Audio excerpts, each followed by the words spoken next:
Welcome to Cape Thorne Hall, a historic stately home in Macclesfield in Cheshire, where people from all over the UK have been flocking to have their questions answered. We've been overwhelmed by people getting in touch, all eager to solve the secrets in their families' pasts. I'm here to try and trace my great-uncle's military medal. I'm trying to find some information on my grandfather. Just started tracing my family tree and not found anything exciting as yet, so hoping to get some tips on how to do that. Getting ready to tackle today's family mysteries, our team of experts. He certainly seems to be the rogue. An impressive constitution in your family tree. Right. Ancestry DNA expert Brad Argent looks into a wartime romance between one guest's grandmother and a Polish prince. We can see something in here. She was 7 months pregnant. 2 months later, your mum was born. Could have cried, I need to stop. And historian and law lecturer Onyeka Nubia will be taking to the high seas to help one guest find out about a grandfather she never knew. We came across this. Wow. But first, preparing to help one visitor solve a long-standing family mystery is writer and historian Tessa Dunlop. After the First World War, the government made special bronze plaques, or widow's pennies, to commemorate those who had lost their lives. They were intended to give to close family so that they had something to remember their loved ones by. Alan Boardman from Manchester is on a quest to find one of these widow's pennies, which is missing from his family. Well, my name's Alan William Boardman. I'm 62 years of age. I've always lived in Manchester and probably always will. When I accompanied my dad to the Clayton Cenotaph, he showed me 3 names: Archie Birch, William Birch and Cornelius Birch, who were my great-uncles that I absolutely didn't know anything about. The Birch family had 5 brothers and 7 sisters. 3 brothers go off to war and are killed just like him, Saving Private Ryan. To lose 3 brothers in the First World War is just unbelievable. I inherited 2 widow's pennies, or death plaques, or dead man's pennies, that's sometimes known. But William Birch's was actually missing. The other 2 had been passed down from his mother, Mary Ann Birch. So I just put 2 and 2 together. I thought, well, it's called a widow's penny, so his widow must have the penny. But when I started asking the family, did William Birch actually have a wife? I don't think so was the answer. So when I started to research into it, I found a record card which actually showed William Birch Jr. and his mother, Jessie O'Brien. It turns out that William Birch has a fling or a passionate affair. He gets Jessie O'Brien pregnant with his son, William Birch. He's gone off to war, and was there a possibility that William knew his newborn son, William Birch Jr., before he goes off to war? I don't know. I really want to know where that widow's penny gone. Had it gone to Jessie O'Brien? This would mean more to me than actually winning the lottery.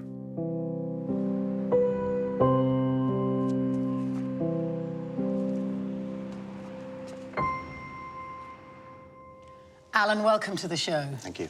And an incredibly moving story, and etched there forever on your local cenotaph, the absence of 3 vital young men. Yes, indeed, yes. How well known was this story, or was the loss kind of buried? I knew nothing, absolutely nothing about it. I didn't even know the Birch family had existed, even though my grandmother, maiden name, was Birch. So it just didn't, the 2 didn't come together. Because they are, in fact, your great-uncles. These are your grandmother's brothers. Correct, yes. So, within tickling distance, you would have known them, very possibly. Absolutely, walking distance, absolutely. Yeah. And there they are. And, of course, these cenotaphs sprang up throughout the 1920s. I think the one in Whitehall was initially a temporary structure, and such was the outpouring of national grief that they became permanent and made of stone. Yes. And rightly so. Yes.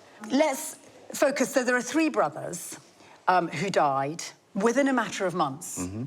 Let's focus first on the 2 that you do know about for sure, that you have the bronze memorial plaques, the widow's pennies, there in that envelope. Cornelius was 22. Correct. And Archie was just 19. Yes.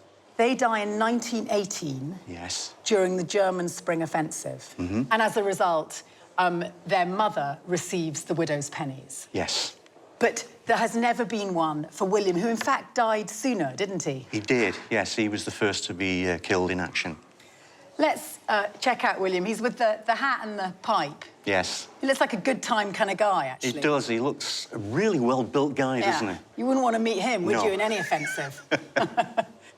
And here is William on his way to war. We don't have a service record, but we do know that he dies in the Battle of Passchendaele. Yes. In 1917. So the first of the 3 brothers to die. Wow. And it was gruesome, the Battle of Mud, as it's known. But let's just focus at the moment with that missing widow's penny. Yes. Now, there is no military service record, which might have helped us work out where the penny went. Yeah. But you did tell us of William's vital other life with Jessie O'Brien, the fling, I think, as you referred to it. Yes, because nobody in the family seems to have known anything about this at all. Well, let's have a little look at the birth certificate of the son of William Birch, so William Birch Jr. What's interesting here is William is named as the father. Yes. So clearly the relationship was a significant one, because often at the time, an illegitimate child, you'd just see a dash for the father, and the child would be given the maiden name of the mother. We can go one step further. What has been actually marshalled by the government are soldiers' wills, the soldiers' wills collection. And alongside William Birch's will was a covering letter. It is written by a William Frederick Wisden. It's witnessed by a clergyman, Walter Hibbert, in Manchester. And if you look at the date, it's May 1917. And this letter is dictated by your great-uncle, which means he was alive and in Manchester in early, or at least in spring, 1917. I have all my belongings to my unmarried wife and children. There you are. Children. Doesn't say child, he says children. Well, he may have expected to have another. Yes, of course, yes. In those days, you didn't often stop at one. No. But the other thing is, of course, this means that he did see his son, because he's in Manchester in 1917, and we know that baby William's born the year before. Where have you got this from? As I say, it's from the Wills collection. That's fantastic. Wow. So I think from that, I take this is the beginning of a meaningful relationship. They intend to go on and have a full and happy family life. And he's making sure that Jessie and his children aren't left destitute. I'm pleased to hear that. I think we can take as a given that Jessie, if she received pay, gratuity, and all his belongings, she would have also received the widow's penny. I was hoping that the widow's penny would have been passed down to the family and everything. That's where it belongs. Indeed. We can't give you the original, but we have made you a replica, because we felt that William Birch deserved that. Oh, wow. Oh. It's a bit shiny. Leave it out in the rain. For 100 years. That's brilliant, that. I can't thank you enough. That's superb.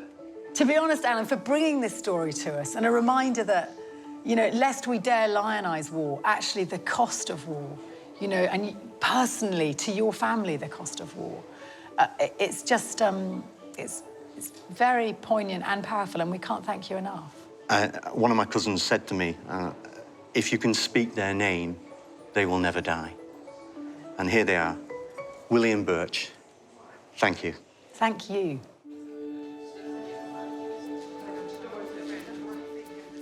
Alan, you have your 3 widows' pennies, so they're all reunited now. I wanted to make them live again.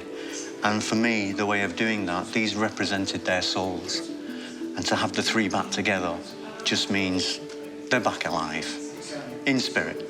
And what's lovely is that William Birch's penny probably went to Jessie. So it went to the right person in the end. Absolutely. I really, truly hope that they're descendants of Jessie O'Brien and William Birch have got the widow's penny. Something that I hope that they are treasuring just as much as I'm treasuring what I've got now. What would you say to anyone watching who might know about it? If they are watching, please get in touch with the programme, who will get in touch with me. I'd dearly love to speak to you. Alan finally has the answers about his great-uncle and now knows that William's widow's penny most likely went to the right person. Coming up, Brad reveals whether one woman's grandfather really is a Polish prince. The social history backs up the possibility that that could have occurred. So we needed to turn to DNA. And another hears how her grandfather mixed in the highest of circles.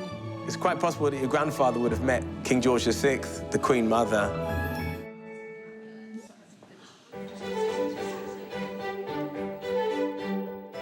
Next up, Brad helps Richard Kendrick find out why his great-great-grandfather fled to South America. Rich, welcome. Hi, thanks for having me. So what brings you here today? I'm looking into a family mystery, the character of George William Turner, my great-great-grandfather.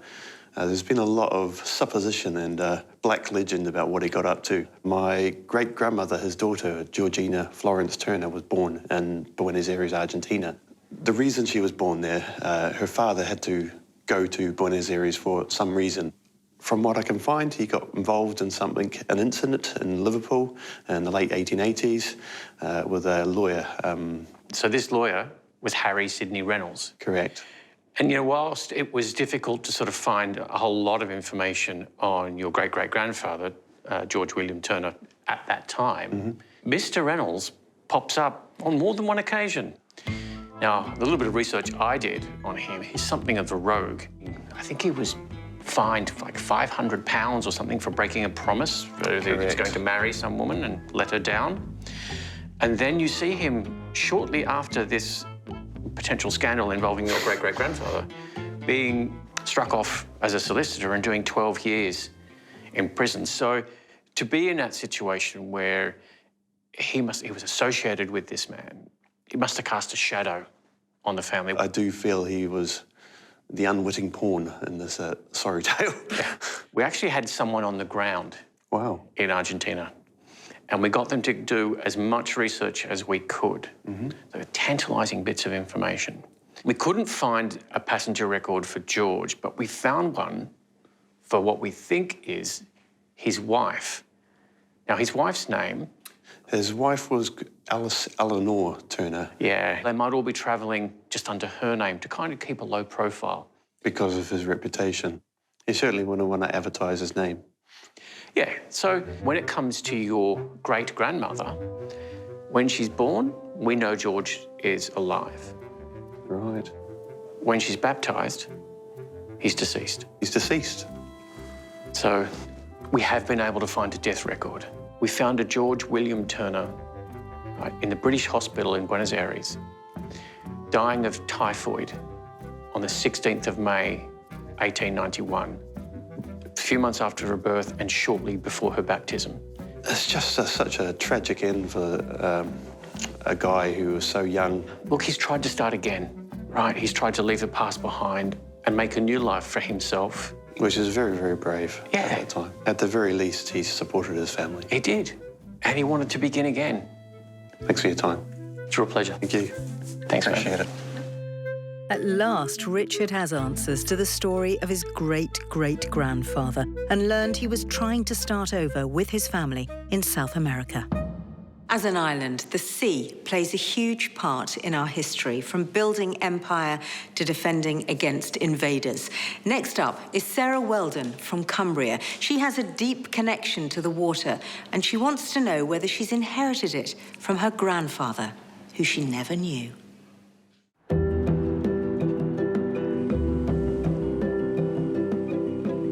My name is Sarah Weldon. I'm a full-time explorer. I live here in the very beautiful Lake District.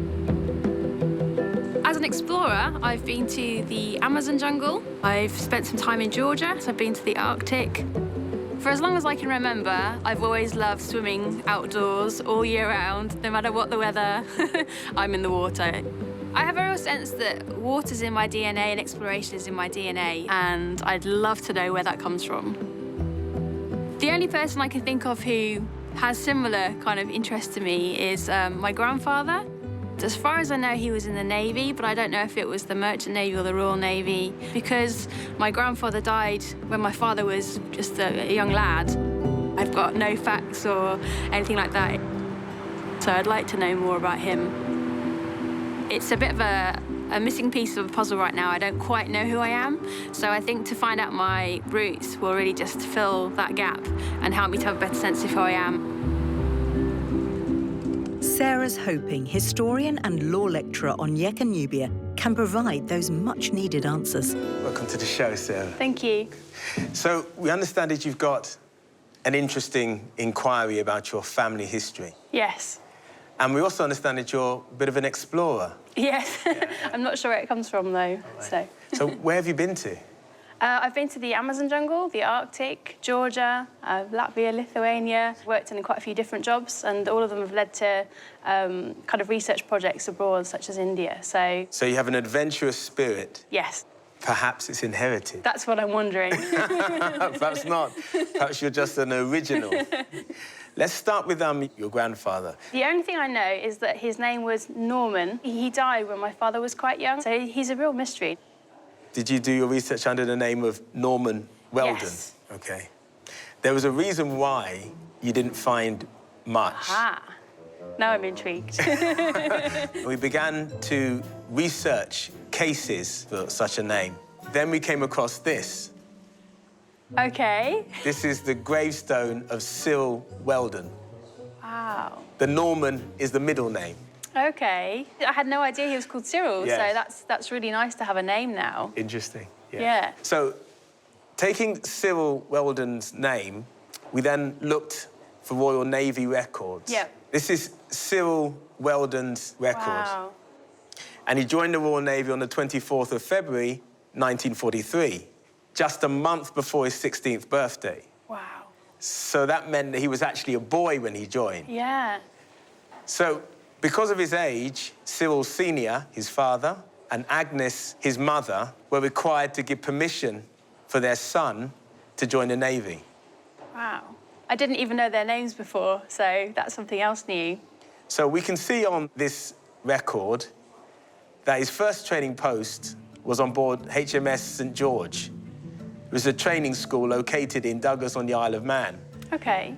It's difficult to imagine for a young boy of 15, far from home, far from parents. Perhaps he liked it. Yeah, maybe that's why he joined. But we don't have his memoirs. But we do have another memoir written by somebody else, who was a young sailor who trained at the same place around the same time as Cyril. He says, on arrival at HMS St. George, we were almost immediately issued with mounds of kit, including a hammock and bedding. Our accommodations were in huts. I think we were approximately 160 boys. Now, one of those 160... Would have been my grandfather. That's right. One thing I remember at St. George, I was always hungry. We led a very active life. We could never seem to get enough to eat. So they'd be given basic Especially if they're teenagers as well, growing boys. That's right. You marched no matter what the weather, rain or snow. That was to toughen them up. It's now we find out what direction his career was headed in. He carried on training and progressed to the rating of stores assistant, and he looked after the ship's supplies. It included everything from clothing, hardware, and food, which would have meant that he was responsible for everything that was important on that ship, including rationing. That's an important job. It is a very important job. Now, Sarah, you've been all over the world. Well, your grandfather, Cyril's career in the Navy also enabled him to travel, and he was posted overseas, and his posts would take him to the furthest edges of the world. In April 1945, as World War II was reaching its climax, Cyril was posted to 2 Navy bases in New South Wales in Australia. Wow, that's a long way away. It's a long way away. He was still only 18 years old. So on the 2nd of September 1945, the same day the Japanese surrendered in World War II, Cyril was posted to the aircraft carrier HMS Implacable. Now, this ship and this fleet was tasked with repatriating Allied prisoners of war. So during the 2 years that Seal was on this HMS Implacable, he would have travelled to Australia, Canada, United States of America, Hong Kong, and to various parts of the continent of Africa. So, are you getting started to get a... Yeah, I think I know where my exploration routes come from. Yes. So this is certainly, you're not a one-off. No. And that's important to know, isn't it? Yeah, definitely, definitely. Because you can wonder when you have some skill or some interest, where you get it from. Yeah, especially connected to the sea as well. So this is archive footage of a royal visit to HMS Implacable, the same ship your grandfather was on. When King George VI and Queen Elizabeth, the Queen Mother, toured South Africa. It's quite possible that your grandfather would have met King George VI, the Queen Mother. Your grandfather's led this amazing and incredible life where he's travelled all over the world. And in a way, you are a continuation of that legacy. Your desire to travel, your desire to experience adventure, you're living that out. Definitely. And now you can feel confident. Yes. That your characteristics, that your abilities... I can see where they come from. In a way, I hope that what we've revealed today has helped you to feel more connected to your grandfather. Definitely. The surname Weldon was always... I never really felt very connected to it because it came from this line of family that I'd never met, that I didn't know anything about, whereas actually now I feel like I can be quite proud of that surname and proud to carry that forward. So that's definitely filled in a very big missing piece. Yes. Thank you very much. It's just incredible to have that knowledge. Excellent. So yeah, thank you. Thank you. I think finding out the news today has really helped me to find out more about my adventurous side, my adventurous spirit. I always wondered where that came from, and I can really see that in Cyril. I think there's definitely a connection there. I think if we met each other today, that's something we would definitely have in common. Another success story as Sarah finally knows where her love of the water comes from and has that connection with her grandfather she never got the chance to meet. My surname's Shakespeare, and I'm hoping to find out if I'm related to the William Shakespeare. I've always been told related to Guy Fawkes. You said it might be the Lewis line that you're thinking it could be connected. Yeah. Well, so I just came to see if there's any truth to the rumour. In 1941, more than 500,000 women answered the call up to war, including our future Queen. Susan Newcombe from Devon wants us to uncover a family rumour she heard about her grandmother. My name is Susan Newcombe. I have 4 children and I live in Northam in Devon. My mum was the oldest of 3 sisters, died about just over 20 years ago. The youngest, my Auntie Jackie, passed away quite a few years ago now, and the middle one is my Auntie Bonnie. When I was about 10, 11 years old, I walked into the living room where my mum and my Auntie Jackie were decorating, and my Auntie Jackie said to my mum, just because you think you're a princess doesn't mean to say you can't get your hands dirty. It wasn't until about 40 years later that I was able to ask my Auntie Jackie what she meant. She said that my nan had had a relationship with a Polish prince during the war, and he might be my mum's father, therefore my granddad. I've had a DNA test and I'm anxious about the results. If the results prove that my granddad isn't my granddad and my mum's father is a Polish prince, although it might be exciting to be related to royalty as such, that brings up mixed feelings, I suppose. I'm not quite sure. Sue. Yes. Welcome. Thank you. So this is your mum and your aunts. Yeah. And my nan. Your nan. Yeah. Alice. So the family story is that there is a possible connection with Polish royalty around the time of the Second World War. Yes. Do you know much about her time during the war? No, she never really discussed it. Women were able to play a very active part during the Second World War in supporting the troops on the ground, making ammunition, building aircraft, contributing any way they could. Yeah. And your granny was one of those people. Alice volunteered to the ATS before the war broke out. And we've actually found her service record. Oh, brilliant. Yeah. Oh, really? And it gives us this insight into who she was. Yeah. So this is her service record. And I just want to show you down here that the trade on enlistment was a mill worker, and you knew that. Yeah. But she was put in there as a cook, right? 21st of February 1939 is when she enlisted in the ATS. But then she was called to colours.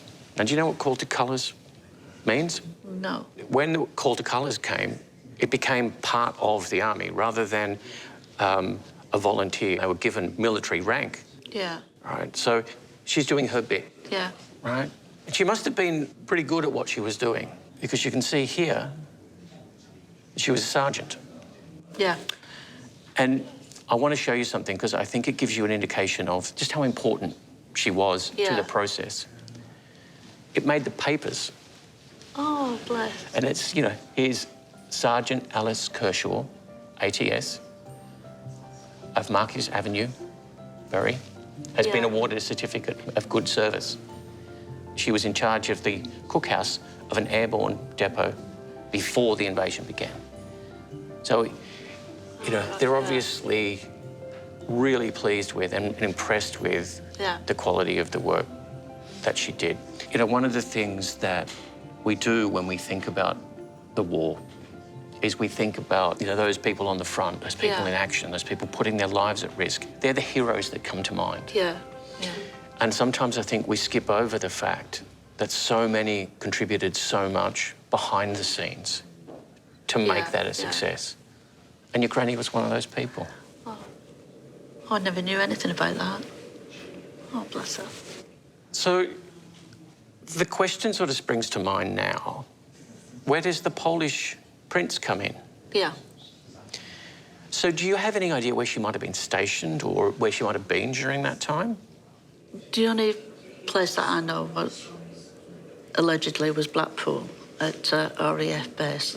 That's all I know. But I don't know if that's fact. Now, she was in the ATS for a long time, almost up to the end of the war, but she had to leave early. Yeah.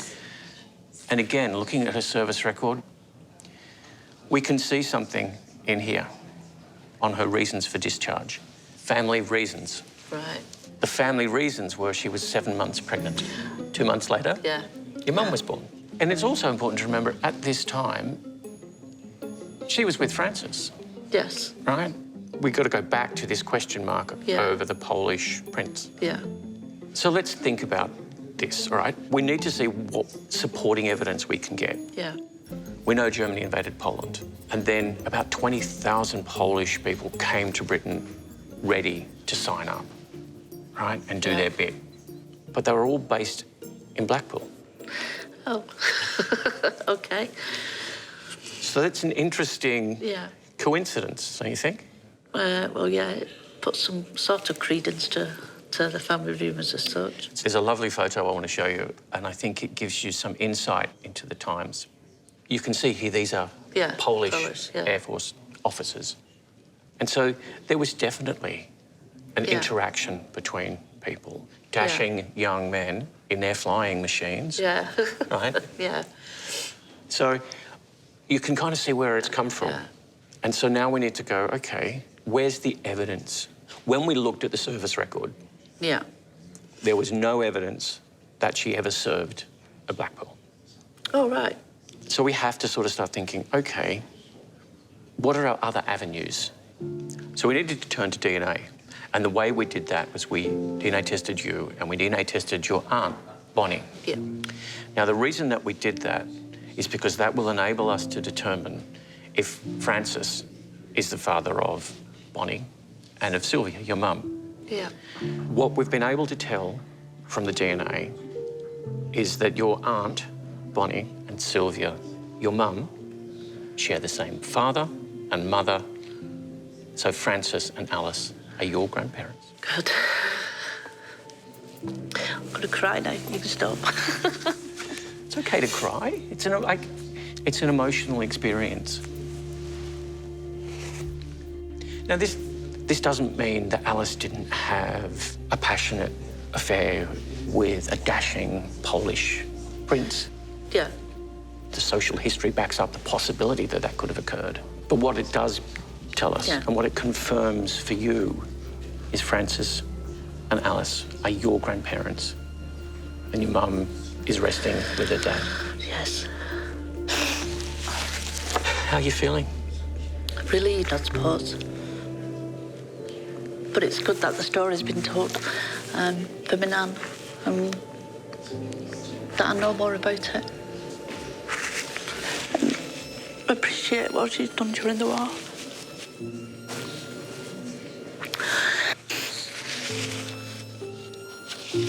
Sue, thank you so much for coming and sharing your story. No, thank you. Yeah, it's been a good experience. Emotional, but no, it's been good to find out the truth and get to the bottom of things. Not knowing what part she took during the war just makes you proud. It's finally case closed for Susan, who can now take great pride in knowing her grandmother's army career and also knows who her grandfather really was. Coming up, can Tessa confirm a Jacobite family connection for one hopeful guest? Your 3 times removed grandmother and your 4 times removed grandparents, both of them are from a Jacobite stronghold. Gosh, amazing. Bonnie Prince Charlie is one of the most romantic figures of our history, with his doomed attempt to take the English crown for Scotland. Christine Neill from Hemel Hempstead wants to find a connection to the young pretender.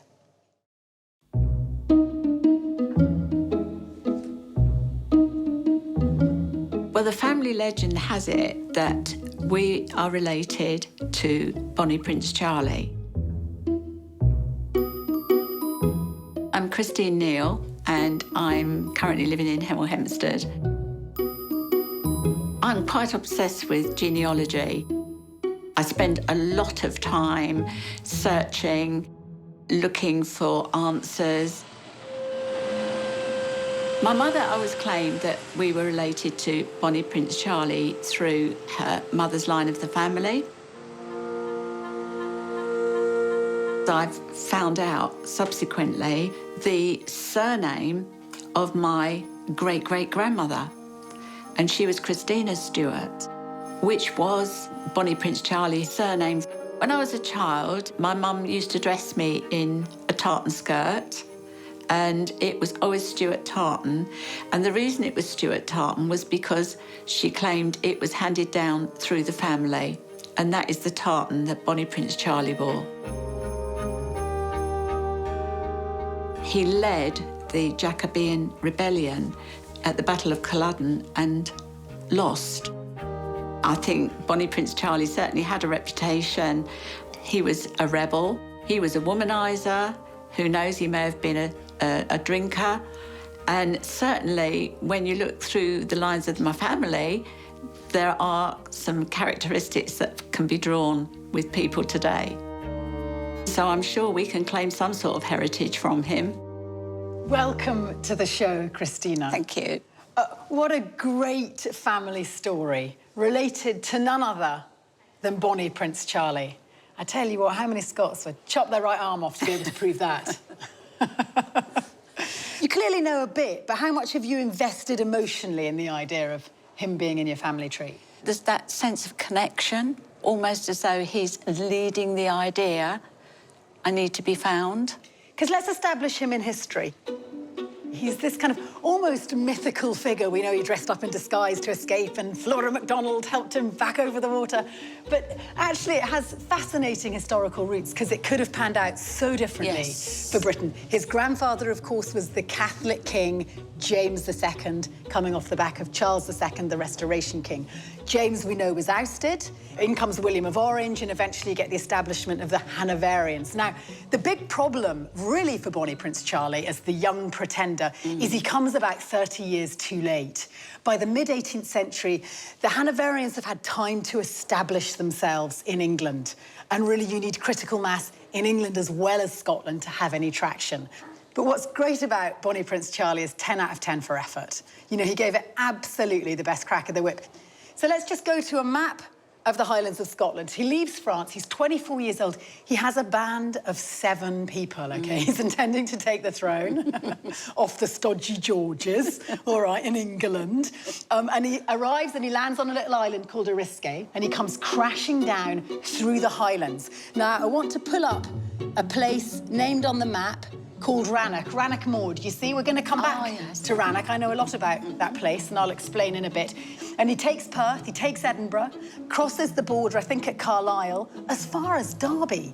You know, the whole English story is they hadn't been invaded since 1066. Well, in 1745, Bonnie Prince Charlie, with the 4,000 recruits he'd pulled in from the Highlands, goes and gives the English, or at least the Hanoverians, a bit of a shock.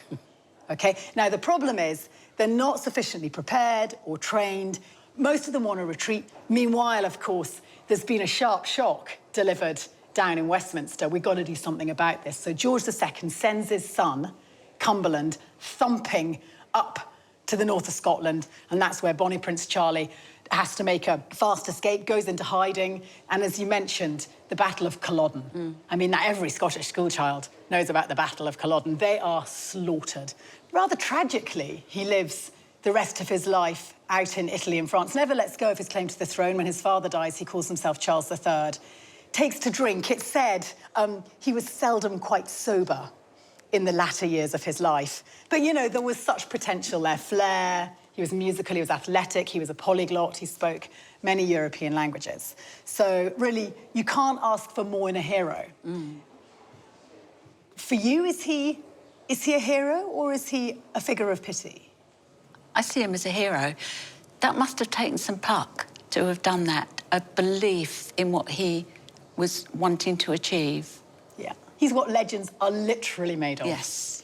OK, now, the quest today is to personalise this story. Let's see now if we can link your family to him. So let me take you time travelling. We have got marriages from the county of Perth, and we can see Christina Stewart, that is your great-grandmother, OK? Yes. She gets married in Perth, so bang, we're in the right place from the get-go.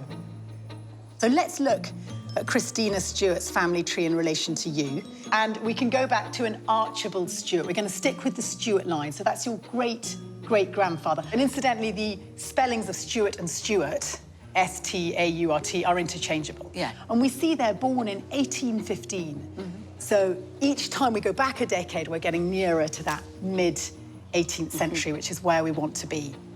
And here we have the birth certificate for Archibald Stewart, so your great-great-grandfather. Right.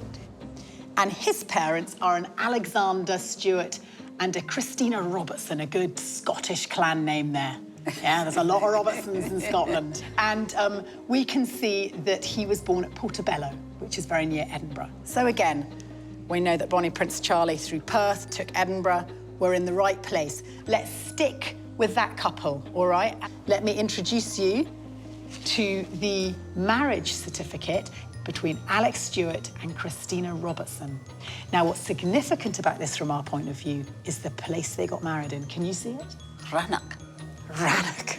And you said it perfectly. It was also the birthplace of an incredibly famous historian. It's my home village. I was born in Rannoch. That is me standing last year on Rannoch Moor. It used to be forest. OK, so think Bonnie Prince Charlie time. They are not just hopping over a boggy moor. But back then, 200-odd years ago, it was peppered with clans, small settlements. When suddenly a prince comes thundering through, come with me and smash the English. My God, the Sassenachs. You can imagine Bonnie Prince Charlie ripping through a place like that. When were you last in the Highlands, Christine? I've never been. Oh, my God. Sorry. It's so painful. Let's see if we can get you further back. Come on. Baptisms from Rannoch.